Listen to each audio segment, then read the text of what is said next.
Hey folks, and welcome back to another video. I'm Louis, and we're back at You Small again to talk all about what I view as the best training tool for climbing, training boards. Let's get to it.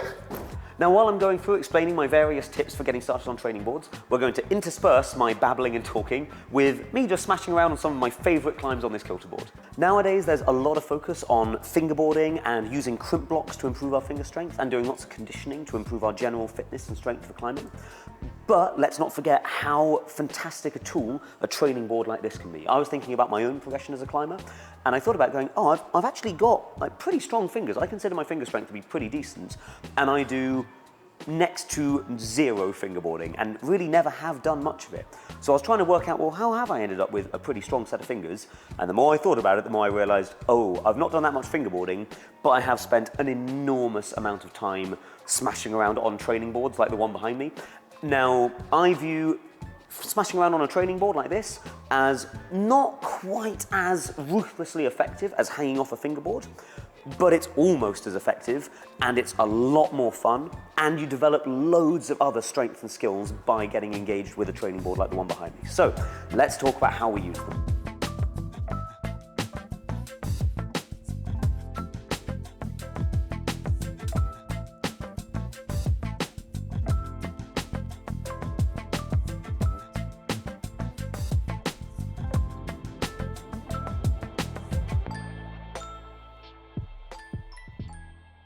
This week's video was brought to you by Raid Shadow Legends.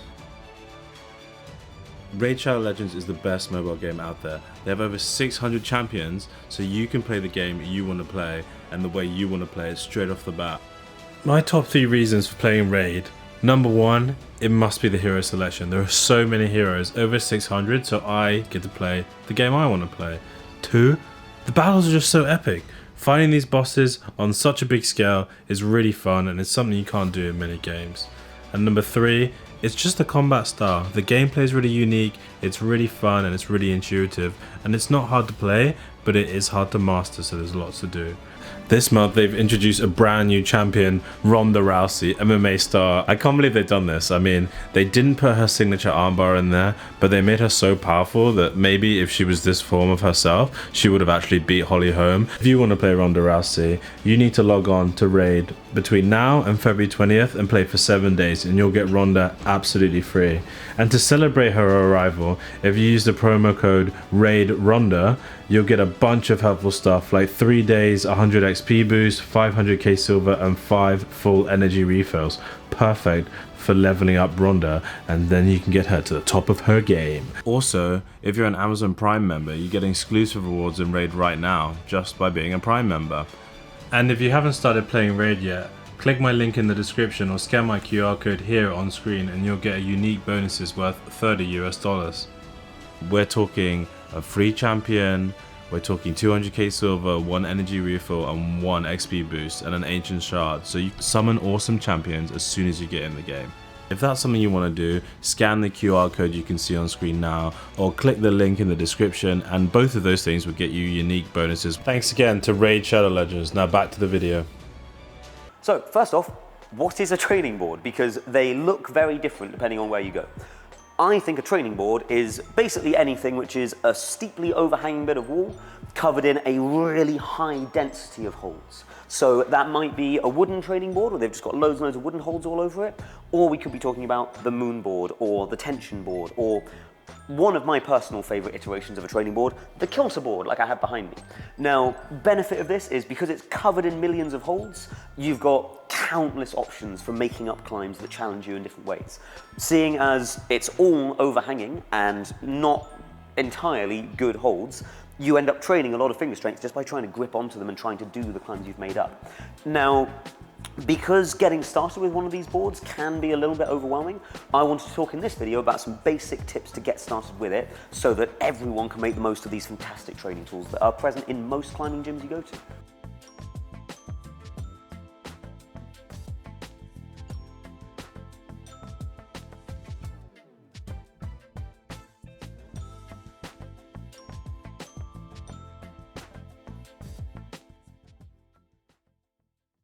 My first bit of advice, and I still do this whenever I come across a board that I've not used before, or if I was a beginner who had never used a training board like the one behind me, the first thing I'd recommend doing is literally exploring the board.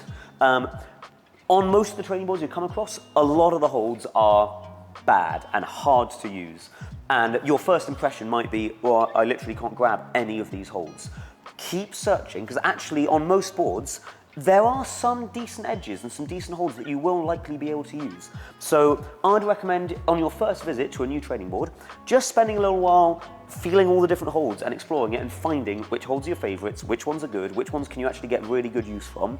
And once you've got a good idea of what holds are present on the board, then you can start making up some climbs for yourself.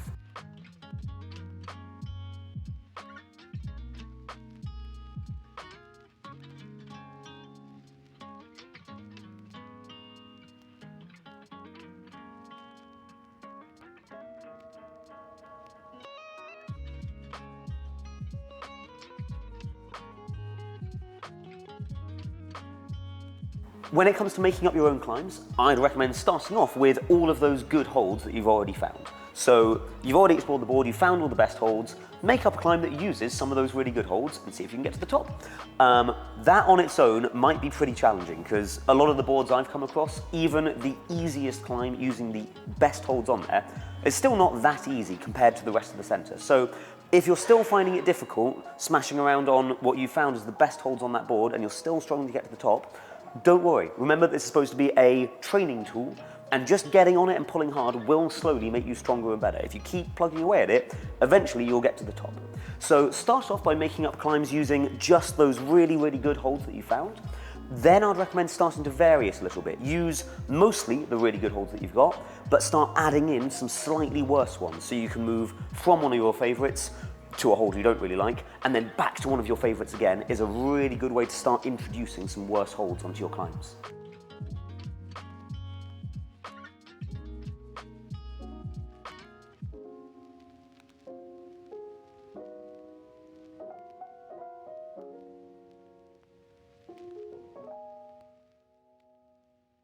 My next bit of advice, before you start making harder and harder climbs, I'd recommend using the climbs you've already made up and just varying the footholds that you use. Start off, if you've not climbed on a board before, with picking out the best handholds and just letting yourself put your feet anywhere you like to make it as easy as possible. But then once you've done that, I'd recommend repeating the same climbs, but start limiting your choices of foothold. It might be that you pick specific footholds to use, or it might be that you only allow your feet to be placed on holds you've already used for your hands, or it might be that you're limiting yourself to only the smallest footholds on the board. Obviously, the more limited you are in your choices of footholds, the more it pushes you to use strength, instead of being able to rely on standing on really, really big edges.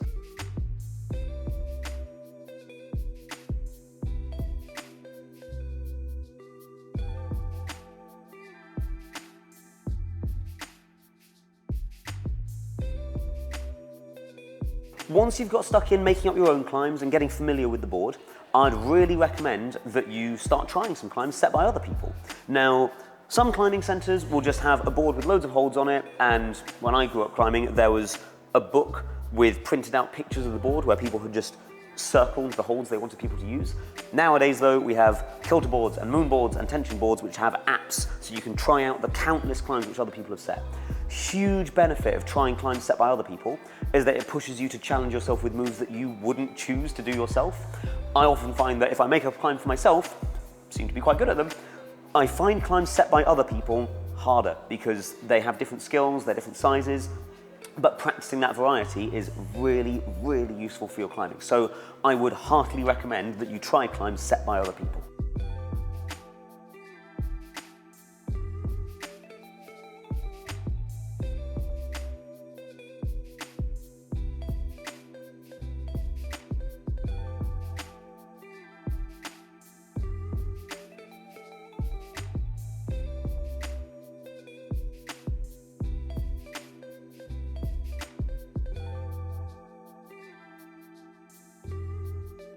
Now, having just recommended that you should try climbs set by other people, I'd also say be careful trying climbs set by other people because in my experience, climbing on various boards around London, the grading system is crazy and people grade things very differently. Sometimes I've got on climbs where like, whoa, V12, okay, I'll give it a go, and it feels really, really all right. And then I get on stuff saying, oh, it's supposed to be V5, and I cannot work out how to do it. So mostly my advice would be, do try other people's climbs. Don't be put off by what grades they say it is, either too hard or too easy. Grade them yourself and see what grade you think it is, but don't be distracted by what grades other people say they think their climbs are, because they're usually wrong. Start it up.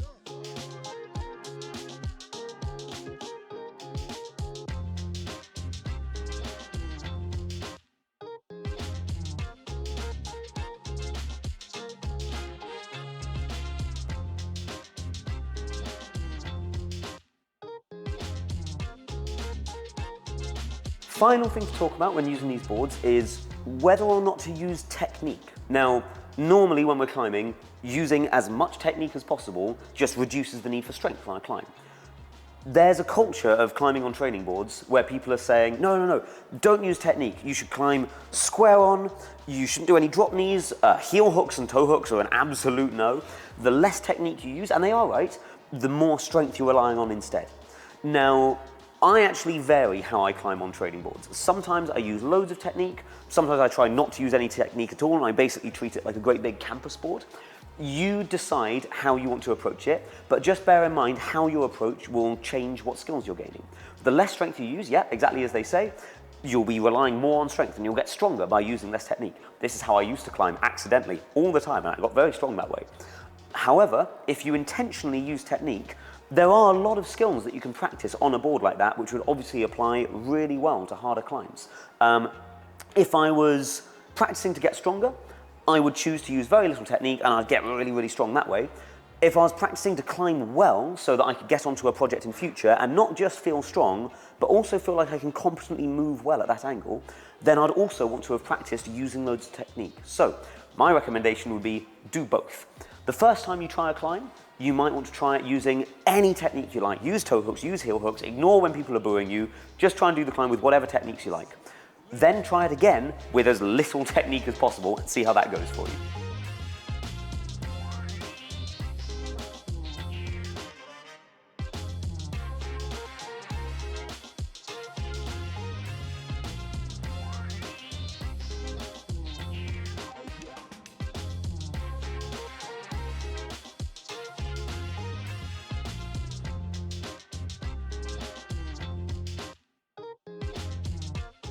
My last bit of advice for those of you who are getting started training on boards like this is enjoy it. That is one of the huge benefits of training on a board like this rather than fingerboarding.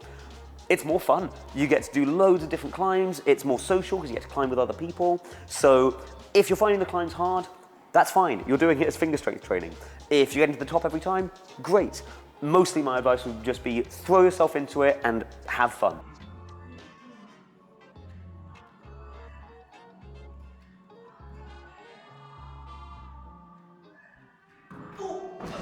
So there we go, folks. Those are my main tips for those of you who are looking to get started on training boards like this.